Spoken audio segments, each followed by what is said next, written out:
തെക്കേ ആഫ്രിക്കയിലെ ഒരു ചെറിയ ഗ്രാമത്തിൽ നിന്നുള്ള ഒരു സാധാരണക്കാരൻ വർണ്ണവിവേചനത്തിൻ്റെ കറുത്ത കാലത്ത് കറുത്ത വർഗ്ഗക്കാർക്ക് അവരുടെ അടിസ്ഥാന അവകാശങ്ങൾ പോലും നിഷേധിക്കപ്പെട്ടിരുന്ന ഒരു സമയം. നെൽസൺ മണ്ടേല എന്ന ആ മനുഷ്യൻ ഒരു അഭിഭാഷകനായി തൻ്റെ പോരാട്ടം ആരംഭിച്ചു. അനീതിക്കെതിരെ ശബ്ദമുയർത്തിയതിന് അദ്ദേഹം ജയിലിൽ അടയ്ക്കപ്പെട്ടു. നീണ്ട 27 വർഷക്കാലം അദ്ദേഹം ഇരുട്ടറയിൽ തടവുകാരനായി ജീവിച്ചു.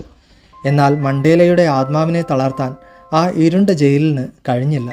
അദ്ദേഹം പ്രത്യാശയുടെയും പ്രതിരോധത്തിൻ്റെയും പ്രതീകമായി ലോകമെമ്പാടുമുള്ള ആളുകൾക്ക് പ്രചോദനമായി. ജയിലിൻ്റെ ചുവരുകൾക്കുള്ളിൽ പോലും അദ്ദേഹം തൻ്റെ ആദർശങ്ങളിൽ ഉറച്ചു നിന്നു. എല്ലാവർക്കും തുല്യതയും നീതിയും ലഭിക്കണം എന്ന സ്വപ്നം അദ്ദേഹം ഒരിക്കലും കൈവിട്ടില്ല. 1990 മണ്ടേല ജയിൽ മോചിതനായി. ലോകം അത്ഭുതത്തോടെ ആ കാഴ്ച കണ്ടു.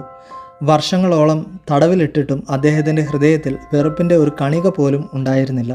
പകരം അദ്ദേഹം ക്ഷമയുടെയും അനുരഞ്ജനത്തിൻ്റെയും ഒരു പുതിയ പാത വെട്ടിത്തുറന്നു. വർണ്ണവിവേചനം അവസാനിപ്പിക്കാനും ഒരു പുതിയ ജനാധിപത്യ ദക്ഷിണാഫ്രിക്ക കെട്ടിപ്പടുക്കാനും അദ്ദേഹം മുൻകൈയെടുത്തു. വെളുത്തവരും കറുത്തവരും ഒരുമിച്ച് ഒരു രാഷ്ട്രം എന്ന അദ്ദേഹത്തിൻ്റെ സ്വപ്നം ഒടുവിൽ യാഥാർത്ഥ്യമായി. 1994 നെൽസൺ മണ്ടേല ദക്ഷിണാഫ്രിക്കയുടെ ആദ്യത്തെ കറുത്ത വർഗ്ഗക്കാരനായ പ്രസിഡൻ്റായി തിരഞ്ഞെടുക്കപ്പെട്ടു.